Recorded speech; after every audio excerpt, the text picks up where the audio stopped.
Und zwar werde ich heute erstmal die grundlegenden Dinge erklären, also wie man sich das Arbeitsblatt vorbereitet, also erstellen, Anführungszeichen, und wie man die Easy dann direkt beschriftet und so. Und zwar müssen wir ganz am Anfang auf Datei Formular einrichten. Dann können wir hier den Ersteller, das ist in dem Fall halt mein Name, die Auftragsnummer, die ist egal, machen wir die 1, weil das ist ja jetzt das erste Dokument. Bearbeiter ist wieder Elektro-Ben. Der Kunde ist Handwerkskram.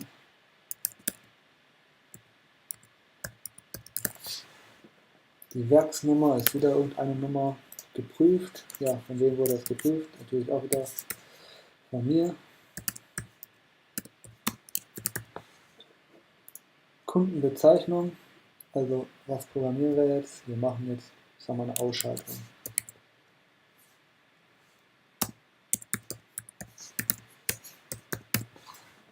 Und die Zeichnungsnummer ist die, machen wir 01. Dann können wir rein theoretisch uns noch ein Bild laden, wenn wir ein Bild haben, was wir da einfügen können. Das mache ich mal kurz. Okay, machen wir erstmal nicht. Ich kriege das irgendwie nicht auf meinen virtuellen PC gezogen, dadurch, dass ich einen Mac habe und ich das Dokument natürlich auf dem Mac erstellt habe, aber Easy funktioniert ja nur auf Windows oder anderen Plattformen. Nee, nur auf Windows. Ne? Dadurch, dass Easy nur auf Windows funktioniert und ich einen Mac habe, kann ich das jetzt leider gerade nicht. Das ist eine etwas höhere ich muss halt ein bisschen länger machen.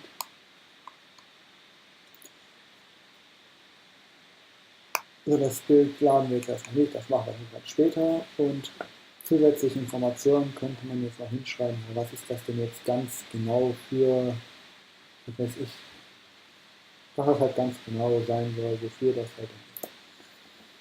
Gehen wir noch weiter. So. Als nächstes können wir dann die Easy auswählen. In dem Fall, wir hatten immer die 719 ACRC, also diese hier. Jetzt kommt es darauf an, ob man jetzt eine deutsche Version bzw. eine europäische Version hat oder aber eventuell auch eine amerikanische. Dann muss man die Geräte oder die Versionsnummer halt ändern. Wenn man Amerika hat, hat man halt die 10 und europäische haben meistens die 01 am Anfang. Ich habe die 01, drücke auf Start. So. Dann erscheint die Easy hier oben. Und wenn man jetzt noch ein Zusatzmodul hat, also eine Erweiterung, könnte man hier unten noch die Erweiterung sich angucken. Ja. ACLE, ja, wir haben ja Wechselstrom, könnte die jetzt also rein theoretisch daneben packen, habe ich aber nicht.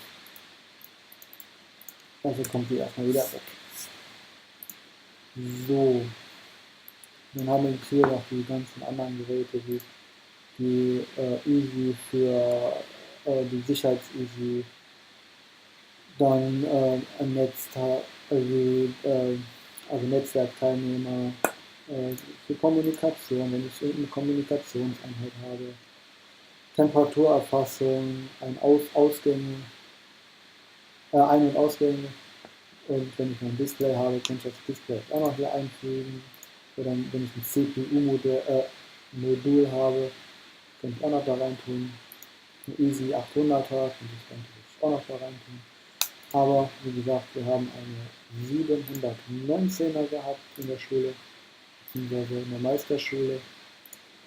Und deswegen nehme ich jetzt auch die 719 ACRC.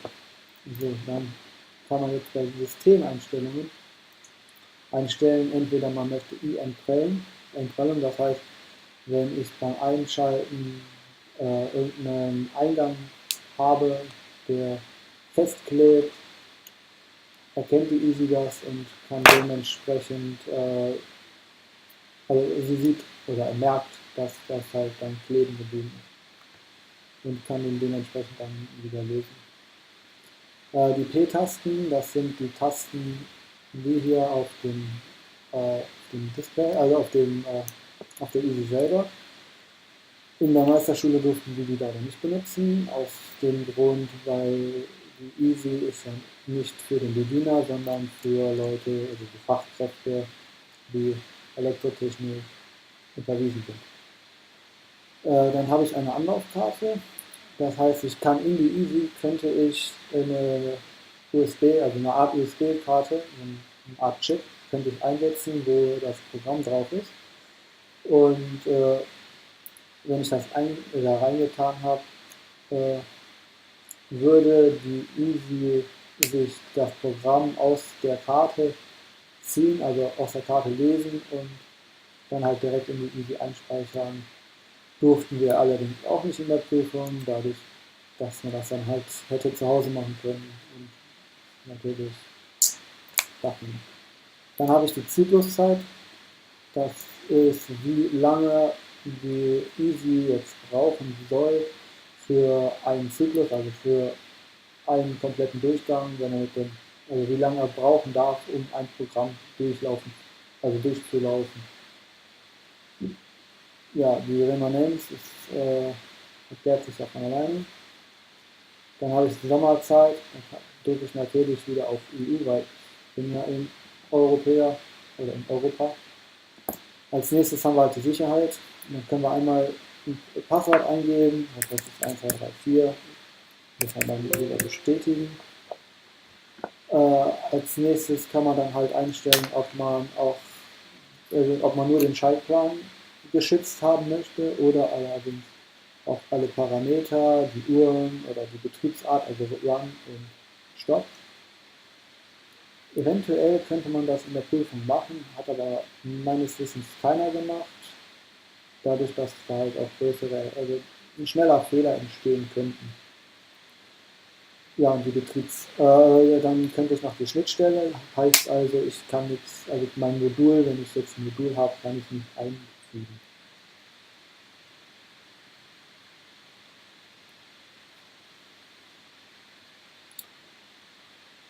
Und Programm löschen ist natürlich, ja, ich brauche mein Passwort, um das Programm, was ich halt da eingefügt habe, wieder löschen zu können.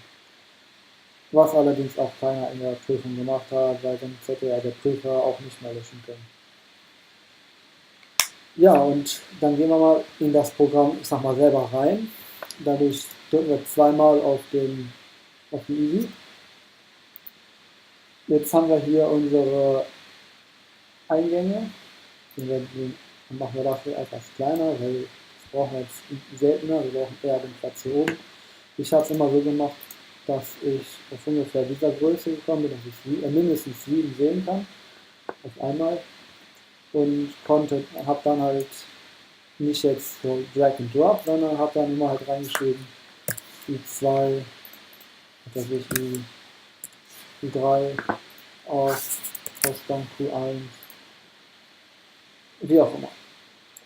Also Is sind halt Eingänge, Rs sind Eingänge, aber nur kann man nur benutzen, wenn man das Erweiterungsmodul angeschlossen hat. In unserem Fall haben wir halt nicht gehabt. Q ist halt der Ausgang, ne, normal wie Chips halt gekennzeichnet. S sind die Ausgänge von dem Erweiterungsmodul. M sind Merker, heißt also dadurch, dass ich ja nur 3 Schalter, sage ich mal, oder 3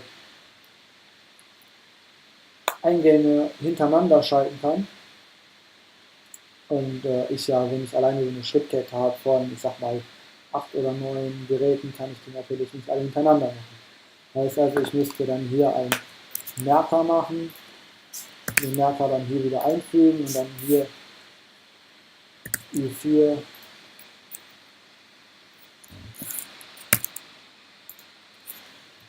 I4 4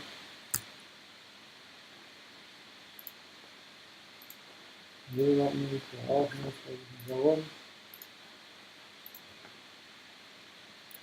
I5 und gehe dann halt auf, was weiß ich, Q1. Heißt also, wenn ich jetzt eine längere Schrittkette habe, muss ich halt mit Merkern arbeiten. Werden wir aber in den laufenden Videos noch mehr zu eingehen, wie wir die Merker denn benutzen und wie das am sinnvollsten ist. Als nächstes haben wir die Ends.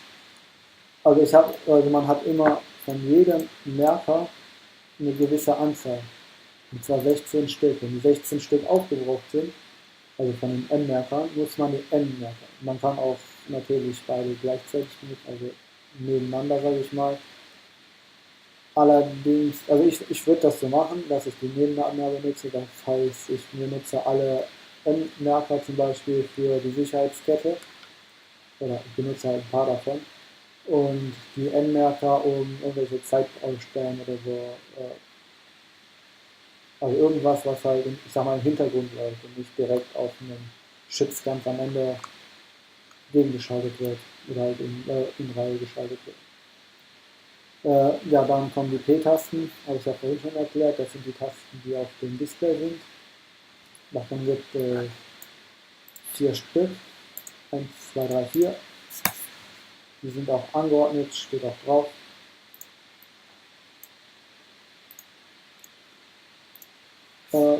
Sprung weiß ich selber nicht, was das ist, das haben wir nie benutzt und deshalb glaube ich auch, dass das nicht besonders wichtig ist für euch oder für uns.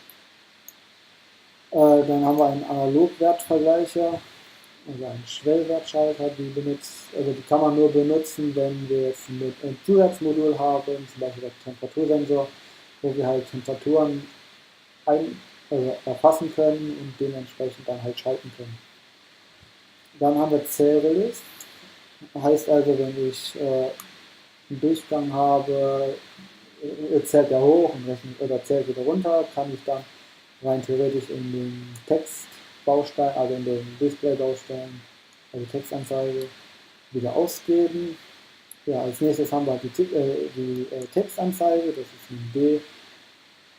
Heißt also alles, wenn ich, was weiß ich sag mal, im Motorschutz ausgelöst, das kann ich halt dadurch auf das Display bringen und somit halt erzählen, ja, guck mal hier, Bediener, Vorsicht, Motorschutz hat ausgelöst. Oder wenn ich eine Zählanlage habe, ja, so und so viele Betriebsstunden hatte ich jetzt oder so und so oft ist jetzt was runtergefallen, also oder in das Glas geschüttet worden und so weiter. Als nächstes haben wir dann die Wochenzeitschaltuhr. Heißt also, wenn ich jetzt einen Tag genau, also ich sag mal montags die Anlage einschalten möchte und mittwochs oder donnerstags wieder ausschalten möchte, kann ich den Wochenzeitschaltuhr nehmen und dadurch halt einzelne Tage, da ist er ja auch schon. Und zwar kann ich hier jetzt die Parameter einstellen, Tag 1, Tag 2, Tag 3, Tag 4. Heißt also, ich sage montags an und dienstags, und zwar immer von 8 bis 13 Uhr jetzt in dem Beispiel, also nur jetzt als Beispiel. Und kann dann halt sagen, in der Zeit soll die Anlage laufen. Kann ich natürlich auch früher oder später setzen. Kann man als Öffner und als Schließer benutzen. Also einmal, wenn ich einen Schließer mache, ist das natürlich in der Zeit an. Und wenn ich einen Öffner mache, ist in der Zeit halt dann aus die Anlage. Ansonsten halt den Rest des Tages, Rest der Woche halt an.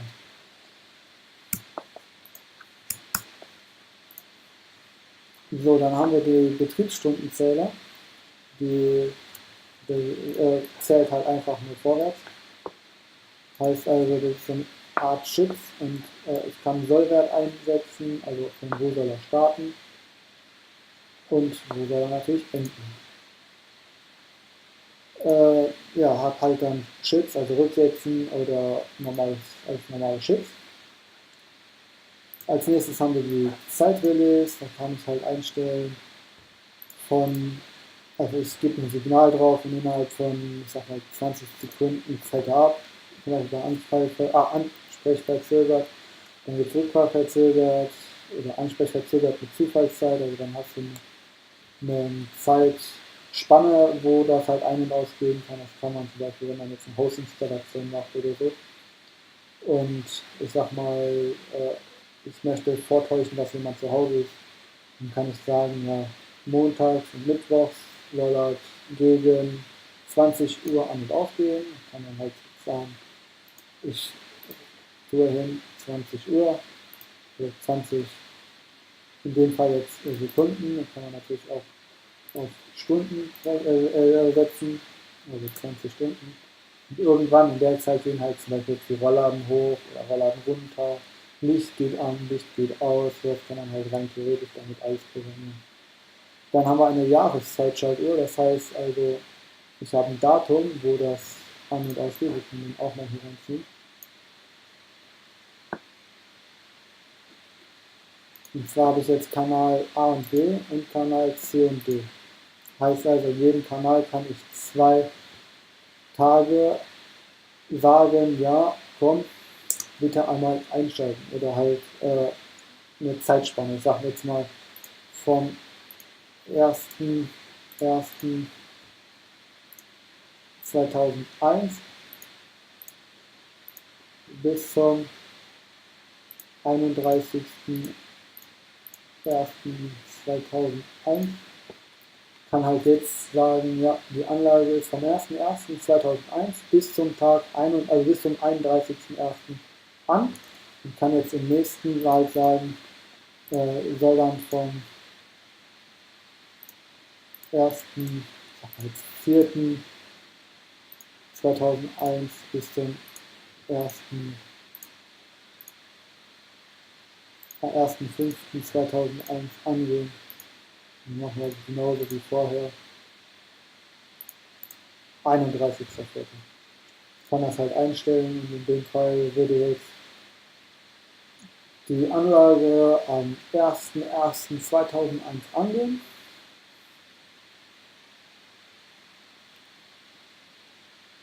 Am 31.01.2001 würde sie wieder ausgehen und würde dann erst wieder am 1.04.2001 angehen und dann am 1.04.2001 ausgehen und dann halt in dem Fall nie wieder. Außer halt ich bin wieder an der Anlage dran und gebe dann ein, ja, bitte fürs nächste Jahr auch die gleiche Zeit. Ich könnte natürlich auch hier hinten die Zeilen weglassen. Dann geht das für jedes Jahr. Genauso gut kann ich den Monat weglassen, dann ist halt immer am 1. an und am 31. aus. Master Reset ist logisch, dadurch kann ich alle, davon haben wir 3, dadurch kann ich alle Parameter, die ich gerade gesetzt habe, also wenn es jetzt, ich sag mal, von Anfang an oder in dem im Programm steht, von 1 hochzählen auf, ich sag mal, 100, kann durch den Master Reset dann sagen, okay, komm, wir haben jetzt gewartet oder was auch immer, also ist irgendwas vorgefallen, machen oder stellen mir die ganzen Zeiten, also alles wieder auf Null, kann ich dadurch machen. So, kommen wir zum Weiteren. Hier oben kann man einfach neu öffnen und so weiter, bearbeiten, rückgängig machen, Steuerung Z, ausschneiden, kopieren, löschen, alles markieren. Und gehe zu, suche Operand, Strompfad einfügen, Strompfad löschen. Das ist natürlich immer gut. Wenn ich jetzt hier bin und ein Strompfad einfügen möchte, fügt ihr das immer da drüber ein. Wenn ich das löschen möchte, muss ich in dem Strompfad sein, wo ich was löschen möchte, und drücke auf Löschen. Und schon habe ich das wieder weg. Dann kann ich die Ansicht ändern. Ich habe verschiedene Ansichten. Ich kann einmal den Gerät spezifisch, also quasi so, wie das auch auf der Easy, auf dem Display, wenn ich auf dem Display programmieren würde, anzeigen. Dann kann ich nach VDE, nach IEC programmieren, heißt also so wie im Stromlaufplan.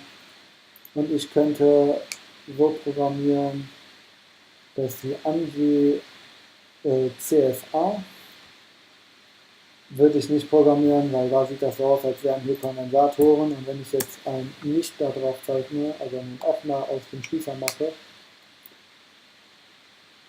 sieht dann einfach nur beschissen aus, finde ich.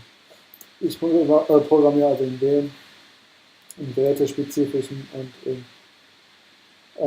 DIN-EC-spezifischen und ja, dann gibt es hier oben noch ein Projekt, kann halt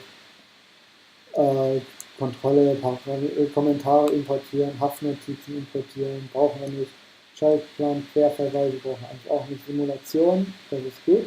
Allerdings gehen wir da über einen anderen Reiter hin.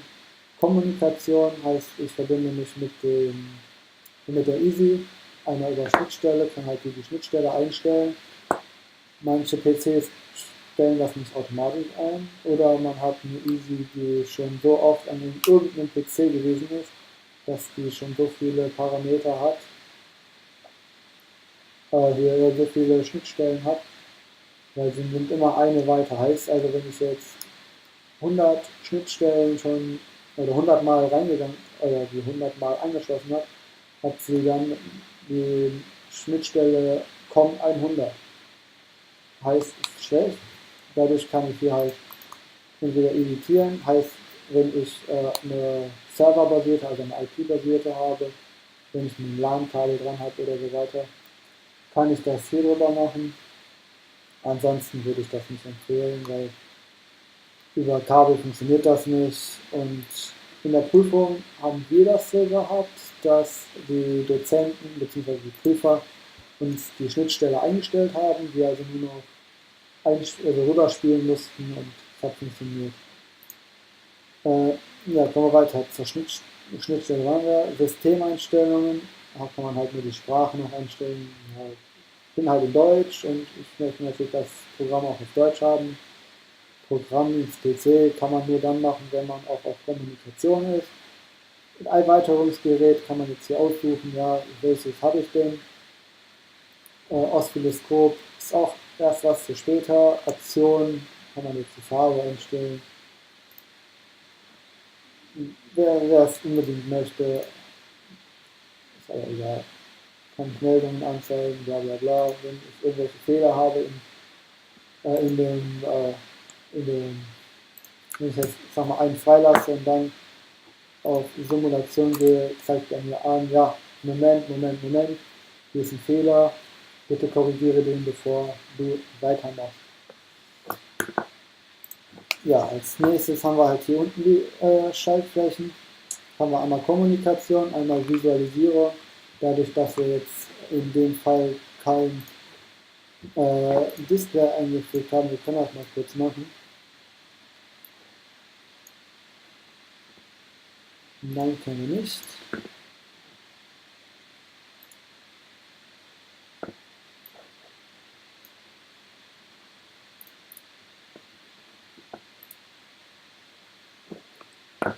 Ja, wir schauen hier erstmal wieder i4 hin. Ne, hier war i3. So, jetzt ist zwar da immer noch was Rotes, aber das ist jetzt weg. i3. Wenn ein Strich oben drüber ist, heißt das, das ist negiert. Das heißt, also ich habe normalerweise, wenn ich den Taster drücke, schließt sich die Anlage, also ist die Anlage aus oder halt der Schalter aus. In dem Fall ist das entgegengesetzt zu dem, was ich in Wirklichkeit habe. Ja, dann habe ich die Kommunikation, Visualisierung haben wir halt nicht. Projekt, das ist die erste Seite, Schaltplan ist, wo ich halt die Sachen einfüge. Simulation, ja, ich kann das auch simulieren. Wenn ich jetzt sage Play und den Eingang kann ich einmal die Wirkungsweise von den Eingängen ändern. Kommt halt darauf an, was habe ich jetzt an der Easy angeschlossen. Habe ich jetzt Öffner, Schließer oder blockierte Öffner und Schließer. Also heißt, ich habe Schließer oder Öffner, die halt in der Stellung bleiben. Zum Beispiel einen Schlüsselschalter, den ich auf 1 drehe oder auf 2 und der bleibt da stehen. Muss man halt dann einstellen. Allerdings würde ich also wenn ich simuliere, immer so einstellen, dass ich auch mehrere Tasten hintereinander kurzzeitig drücken kann. Heißt also, ich bleibe in den ersten beiden, damit ich ich sag mal jetzt, die I1 eindrücken kann und dann gleichzeitig I3 drücken kann. Weil wenn ich jetzt, ich sag mal, ihn hier gehabt hätte und ich kurz, hier habe und ich kurz drücke, klar, kann ich das jetzt machen, aber I3 könnte ich nicht gleichzeitig mit I1 drücken. Heißt also, ich bleibe hier vorne, halt die Wirkungsweise hier, die ändere ich, also die gebe ich richtig ein, der Rest bleibt. Dann haben wir hier die Eingänge von den Zusatzbausteinen, I1 bis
so. Ich musste kurz einen Cut setzen, dadurch, dass meine Kamera irgendwie der Akku ausgegangen ist. Das ist ja nicht schlimm, ich habe ja noch einen anderen.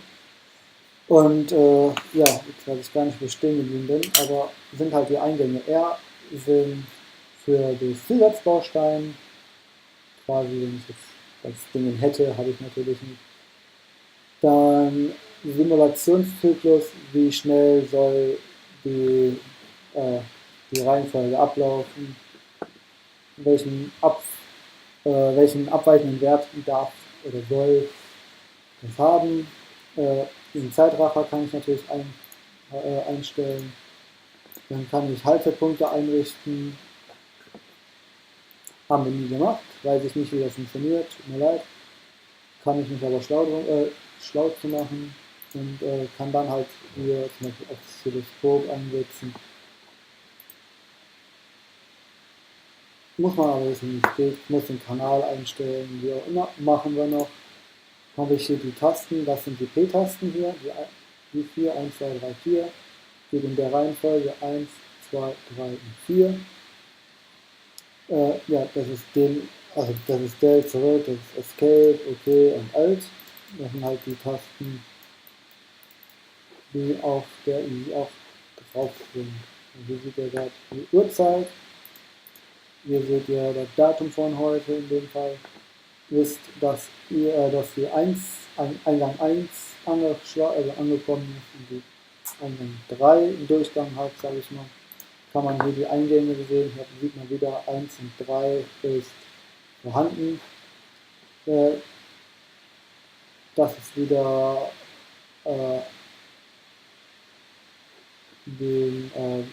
also ohne Funktionen, solange ich kein Erweiterungsgerät habe. Die Sachen darunter heißen einfach nur, die unteren heißt Q1 bis Q4 sind gestört und die da drüber ist dann Q5 bis Q8 gestört. Heißt also, wenn die Easy kaputt ist, würden die Leuchten da unten angehen. Genauso auf der Easy auch. Würde angezeigt, wenn jetzt ein Transistorausgang kaputt ist. Habe ich halt die Eingänge von dem R, also die Eingänge, die ich habe,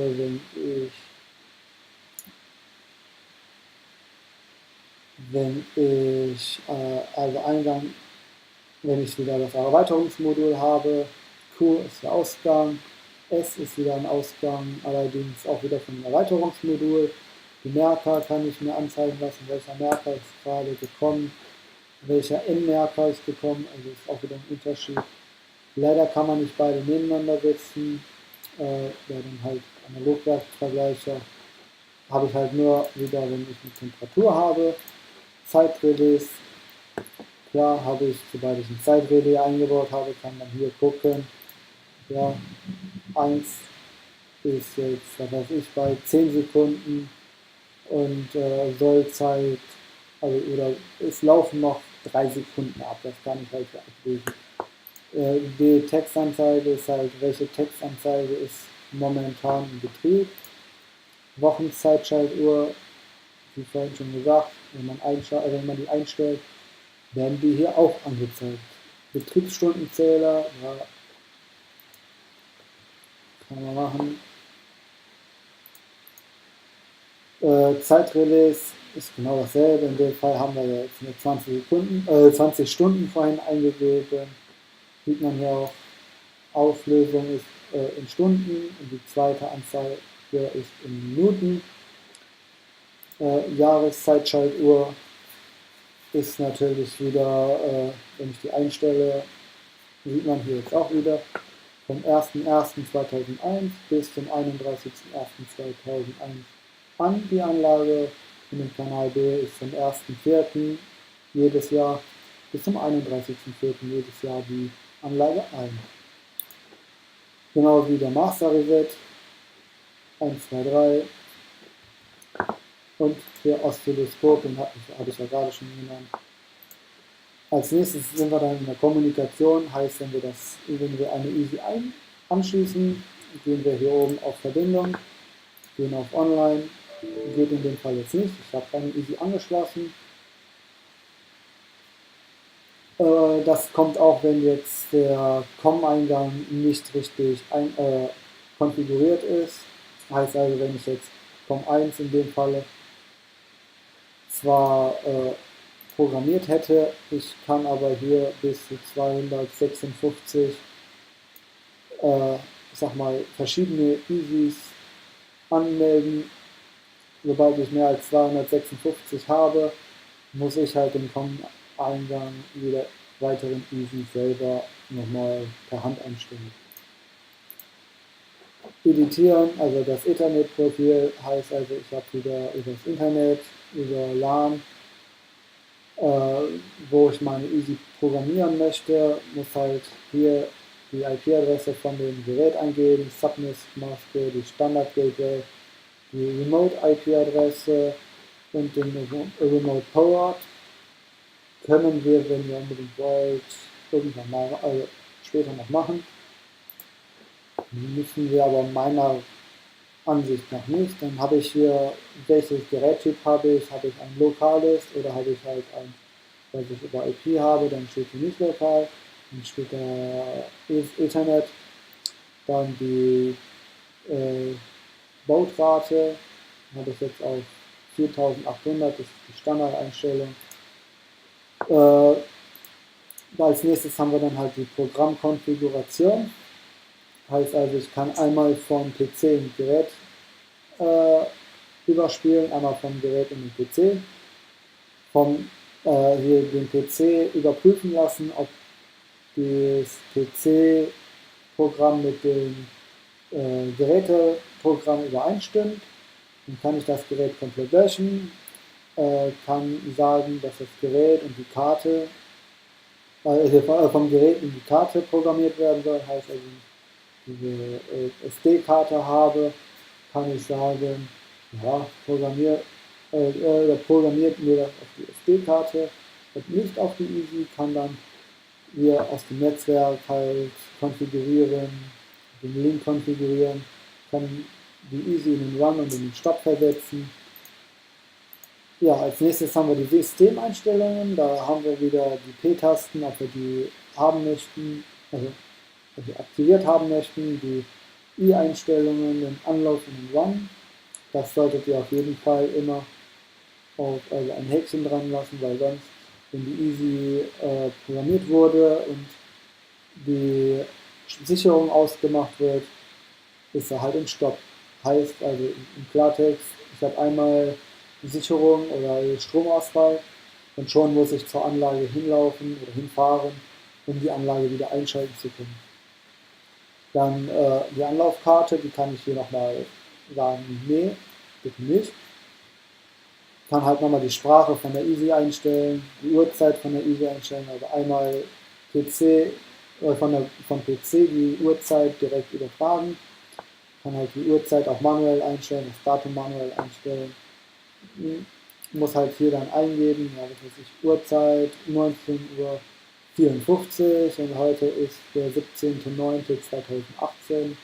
Kann das dann halt hier eintragen und Uhr und die Uhr synchronisieren, also einmal die Gerätuhr stellen und einmal synchronisieren. Dann haben wir, dass wir die Sommerzeit stellen können, eine Regel definieren, an welchem Tag wenn die Uhrzeit umgestellt wird. Sommerzeit Anfang, Sommerzeit Ende, da muss man halt auch wieder eintragen. Wenn ich jetzt sage, ich habe eine Jahreszeitschaltuhr und sage, gibt da Sommer oder Winter an, kann man somit hier sagen, ja, der Sommer fängt dann bitte am 1.1. an. Okay, 1.1. ist jetzt Blödsinn, aber ich sag mal 1.5. fängt der Sommer jetzt bei mir an. Heißt also, ab dem 1.5. soll draußen um 19 Uhr die Beleuchtung angehen oder was auch immer und endet dann halt um, ich sag mal, Ende des Jahres, also kurz vor Ende des Jahres um 31.08. oder so. Ja, als nächstes haben wir halt die Anzeige, können halt hier nochmal sehen, was, wie die Eingänge, wie die Ausgänge sind, können die Geräteinformationen erfassen.